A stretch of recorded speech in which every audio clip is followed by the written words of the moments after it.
नमस्कार दोस्तों, आज के हमारे इस वीडियो में हम आपके लिए सफला एकादशी की व्रत कथा लेकर आए हैं।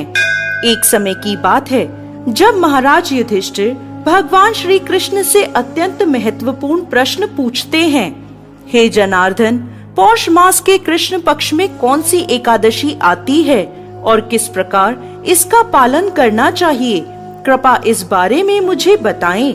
युधिष्ठिर महाराज की बात सुनकर भगवान केशव बोले, हे धर्मराज, पौष मास के कृष्ण पक्ष में आने वाली एकादशी का नाम सफला एकादशी है।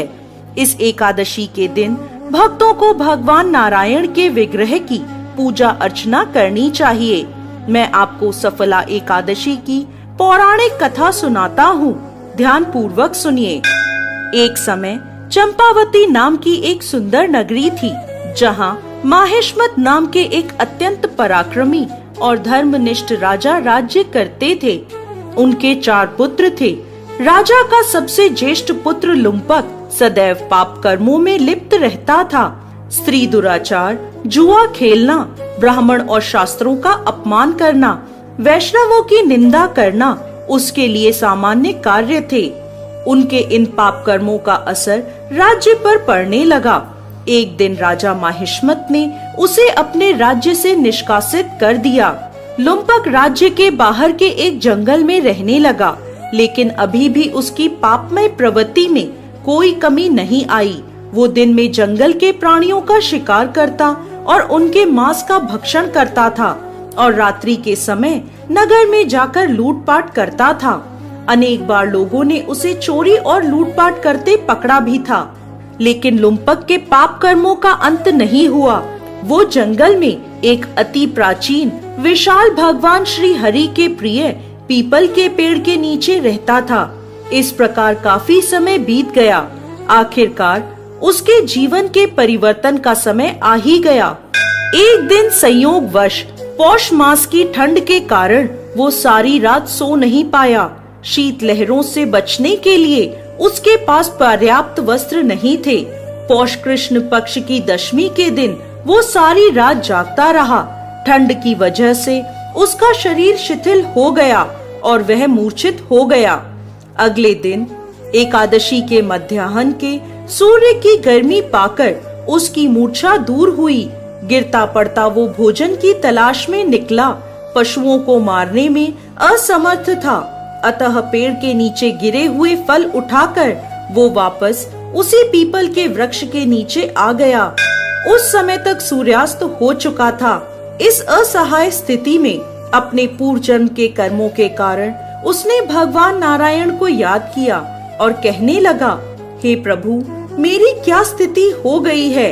अब यह फल आप ही को अर्पण हैं। इन फलों से आप ही तृप्त हो जाइए। उस रात्रि भी ठंड के कारण वो सारी रात जागता रहा और भगवान का स्मरण करता रहा। इस प्रकार अनजाने में उसका एकादशी के व्रत का पालन हो गया। अनजाने में की गई इस तपस्या से भगवान प्रसन्न हो गए। अगले दिन सूर्योदय होते ही एक सफेद तेजस्वी घोड़ा लुम्पक के पास आकर खड़ा हो गया। उसी क्षण एक आकाशवाणी हुई, हे वत्स, ये घोड़ा तुम्हारे लिए आया है। भगवान नारायण की असीम कृपा और सफला एकादशी का नियम पूर्वक पालन करने के कारण तुम्हारे समस्त पाप नष्ट हो गए हैं। अब तुम इस घोड़े पर सवार होकर अपने पिता के पास अपने नगर में वापस चले जाओ। तुम्हारा राज्य तुम्हें वापस मिल जाएगा। ऐसी आकाशवाणी सुनकर वह गदगद हो गया। सफला एकादशी से अर्जित पुण्य फल के कारण उसका शरीर पुनः कांतिमान हो गया। उसी क्षण वो अपने राज्य को वापस आया और अपने पिता से क्षमा याचना करने लगा और उन्हें सारा वृत्तांत कह सुनाया।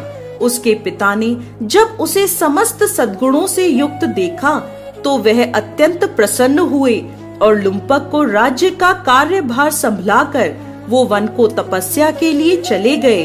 इस प्रकार लुम्पक ने अपने राजकुमार होने के सभी दायित्वों को निभाया। अपने पिता के पद चिन्हों का अनुसरण करते हुए वो अपने देह को त्यागने के बाद वैकुंठ लोक को प्राप्त हुआ। कथा समाप्त करते हुए भगवान श्री कृष्ण कहते हैं, हे राजन, जो व्यक्ति सफला एकादशी की इस कथा का श्रवण या पाठन करते हैं, उन्हें राजसूय यज्ञों का पुण्य फल प्राप्त होता है। उनके समस्त कष्ट नष्ट हो जाते हैं और अंत में वैकुंठ को वो प्राप्त करते हैं। जय श्री हरि विष्णु।